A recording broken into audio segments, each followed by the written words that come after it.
آج ہم ایک مزیدار ایک ٹھنڈی کہانی پر نظر ڈالیں گے، یعنی آئس کریم کی تاریخ پر۔ آج ہم مختلف ملکوں، تہذیبوں اور صدیوں کا سفر کریں گے تاکہ یہ جان سکیں کہ انسانوں کی سب سے پسندیدہ اور میٹھی چیز کیسے وجود میں آئی، یعنی کہ آئس کریم۔ یہ سادہ، میٹھی اور ٹھنڈی ہوتی ہے، در حقیقت ایک طویل اور حیران کن تاریخ بھی رکھتی ہے۔ تو دوستو، آپ اپنے چمچ کو سنبھال لیں، سکون سے بیٹھیں اور ہمارے ساتھ اس دلچسپ سفر پر چلیں۔ نمبر 1، قدیم شروعات یعنی اس کی تاریخ۔ دوستو، آئس کریم کی تاریخ فریزر یا دودھ سے نہیں بلکہ برف سے شروع ہوتی ہے۔ یہ ہماری پہلی منزل ہے قدیم چین، تقریباً 2000 سال قبل۔ تانگ خاندان کے دور میں شاہی خاندان بھینس کے دودھ، آٹے اور کافور سے بنی ایک ٹھنڈی میٹھی چیز سے لطف اندوز ہوتے تھے، جسے پہاڑوں سے لائی گئی برف سے ٹھنڈا کیا جاتا تھا۔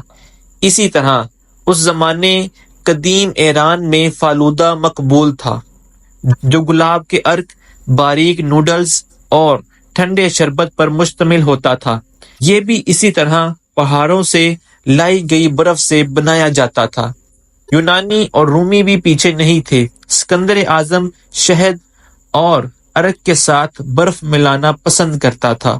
رومن بادشاہ بھی پہاڑوں سے برف منگوا کر پھلوں کے رس کے ساتھ استعمال کرتا تھا۔ یہ سب اس وقت کی جدید آئس کریم نہیں تھی، لیکن یہ بنیادی قدم تھا۔ نمبر 2، عربوں کی جدت۔ اسی طرح اسلامی دنیا سے ایک اور تاریخ شروع ہوئی۔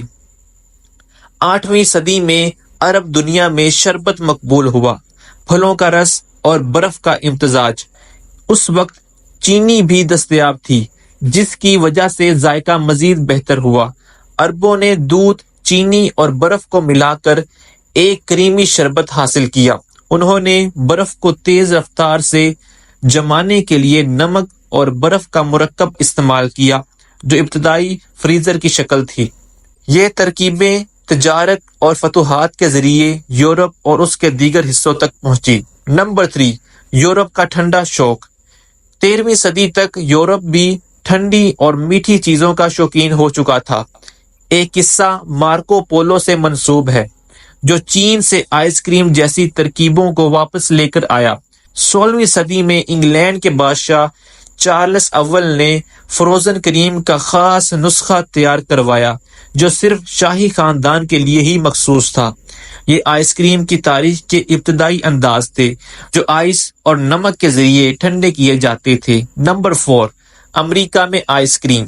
18ویں صدی تک آئس کریم امریکہ پہنچ چکی تھی۔ 1744 میں میری لینڈ کے گورنر کے مہمان نے آئس کریم کا ذکر اپنے خط میں کیا، تو 1790 کی گرمیوں میں جارج واشنگٹن نے آئس کریم پر سینکڑوں ڈالرز خرچ کر دیے۔ تھامس جیفرسن کی ونیلا آئس کریم کی ترکیب آج بھی موجود ہے۔ یہ میٹھا اس وقت بھی ہاتھ سے بنتا تھا، لیکن آئس ہارویسٹنگ کی ترقی سے یہ زیادہ دستیاب ہونے لگا۔ 19ویں صدی کے شروع میں آئس کریم پارلرز امریکی شہروں میں نمودار ہونے لگے، لیکن در حقیقت اصل انقلاب تو ابھی آنا باقی تھا۔ نمبر 5، بڑے پیمانے پر پیداوار۔